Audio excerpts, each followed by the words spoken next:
کہ کتنے دن قیام کرے گا تو سفر, اور رمضان میں اگر وہ مستقل سفر کر رہا ہے تو اس کی کیا احکامات ہیں, کب وہ روزہ رکھے گا نہیں رکھے گا, اور اس کی قضا کیسے ہوگی؟ دیکھیں جو مسافر ہیں نا وہ صحیح بخاری کے اندر تو 19 دن کا ذکر آیا ہے, جو سب سے مضبوط قول ہے وہ تو یہی ہے.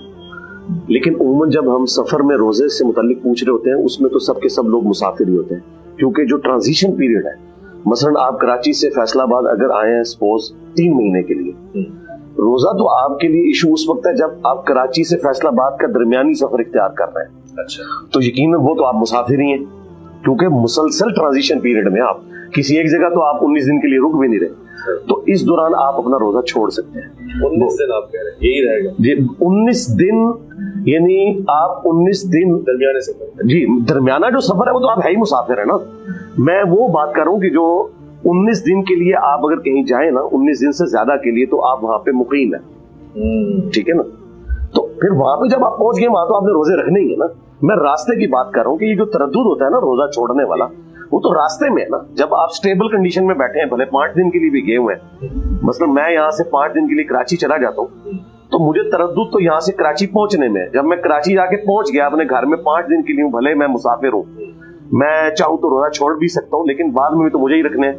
تو مجھے کیا مسئلہ ہے کہ میں روزہ نہ رکھوں, کیونکہ بعد میں تو مجھے بڑی تکلیف ہے رکھنے میں, اس وقت تو ایک ماحول بنا ہوتا ہے. لیکن سفر کے دوران وہ مشقت والا کام ہے. وہ بخاری مسلم میں حدیث ہے, نبی علیہ السلام ایک جگہ سے گزرے, آپ نے دیکھا کہ ایک شخص کے اوپر لوگوں نے سائبان کے ذریعے سایہ کیا ہوا ہے, تو آپ نے فرمایا اسے کیا ہوا ہے, سب لوگ اس کی خدمت میں لگے ہیں. تو اللہ کے نبی علیہ السلام کو بتایا گیا کہ اس نے تو روزہ رکھا ہے. تو آپ نے فرمایا اس نے روزہ رکھ کے سب کو ایک تکلف میں ڈالا ہوا ہے, تو سفر میں روزہ رکھنا کوئی نیکی کا کام نہیں ہے. اچھا, یہ آپ نے اس موقع پہ ارشاد فرمایا. اچھا, اس سے بعض لوگوں نے یہ رزلٹ نکال لیا کہ سفر میں روزہ رکھنا حرام ہے, کیونکہ حضور نے تو کنڈیم کیا.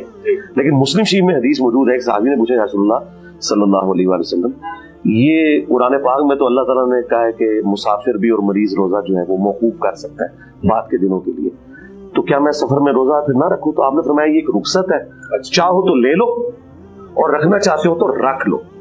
اب ڈپینڈ کرتا ہے نا کہ وہ سفر کس نوعیت کے. مثلا آج کل جو سفر ہے, میں آلموسٹ 15 سال تک ایک ایسے روٹ پہ سفر کرتا رہا ہوں, اسلام آباد سے جہلم اور جہلم سے اسلام آباد کے. میرے ہر رمضان کے 8 روزے تو سفر میں آتے تھے.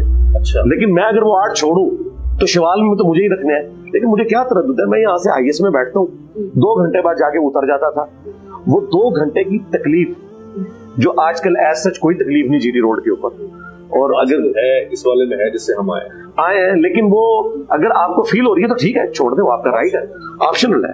آپ یہ بھی نہیں, آپ ایون اگر ہوائی جہاز کے ذریعے بھی سفر کرتے ہیں تب بھی آپ روزہ چھوڑ سکتے ہیں, وہ شریع حکم کوئی نہیں بدل سکتے, رکھ بھی سکتے ہیں. اچھا, بخاری مسلم میں ایک حدیث ہے کہ نبی علیہ السلام ایک سفر کے دوران تھے, تو آپ صلی اللہ علیہ وآلہ وسلم کے چند ساتھیوں نے روزہ رکھا ہوا, چند نے چھوڑ دیا. جب افطار کا وقت آیا تو جنہوں نے روزہ رکھا تھا وہ تو سارے لیٹ گئے, ان میں تو ہمت ہی نہ رہی, اور جو بغیر روزے والے تھے انہوں نے خیمے لگائے, ان کے افطار کا بندوبست کیا. اس میں نبی السلام نے ورڈک دی کہ آج روزہ نہ رکھنے والے روزہ رکھنے والوں پر بازی لیں گے. یہ حدیث بخاری میں بھی ہے اور مسلم کے میں. اچھا, آپ نے روزہ رکھا, اس وقت تو بڑی ہمت سے رکھ لیا, بعد میں اندازہ ہو کہ یار میں تو یہ چلا ہی نہیں سکتا. تو بخاری مسلم میں حدیث ہے کہ نبی السلام جب فتح مکہ کے لیے نکلے تو عصر کے وقت میں جا کے آپ نے اعلانیہ صحابہ کو جمع کیا اور یوں پیالہ فضا میں بلند کیا اور روزہ اپنا توڑ دیا عصر کے وقت, حالانکہ پیچھے 2.5-3 گھنٹے ہی رہ گئے تھے. اور آپ نے فرمایا کہ سب لوگ روزہ توڑ دو, کیونکہ آگے جنگ ہونے والی تھی. مطلب یہ روزہ اگر نہ توڑتے انہوں نے کیا لڑنا تھا آگے. کچھ لوگوں نے کہا کہ خیر ہے 2-2.5 گھنٹے ہم نکال ہی لیں گے تو روزہ ہم نہ ہی توڑیں.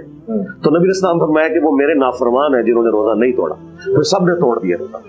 اچھا, اس حدیث سے یہ پتا چلا کہ مسافر نے اگر ہمت کر کے روزہ رکھ لیا اور بعد میں اسے اندازہ ہوا کہ میں نبھا نہیں سکوں گا تو وہ توڑ بھی دے, توڑ سکتا ہے, اور کفارہ بھی کوئی نہیں, صرف 1 روزے کی قضا دے گا جو اس پہ یہ نہیں ہوگا کہ آپ 60 روزے اس نے رکھنے ہیں. اس سفر میں ایک اللہ تعالیٰ نے ایک گنجائش رکھی ہے. ٹھیک ہے, سنن نسائی میں ایک حدیث ہے, سیدہ عائشہ کہتی ہیں کہ ایک سفر کے دوران رمضان کا مہینہ تھا, نبی علیہ السلام نے روزہ چھوڑ دیا اور میں نے رکھ لیا. نبی علیہ السلام نے قصر نماز پڑھی اور میں نے پوری نماز پڑھی.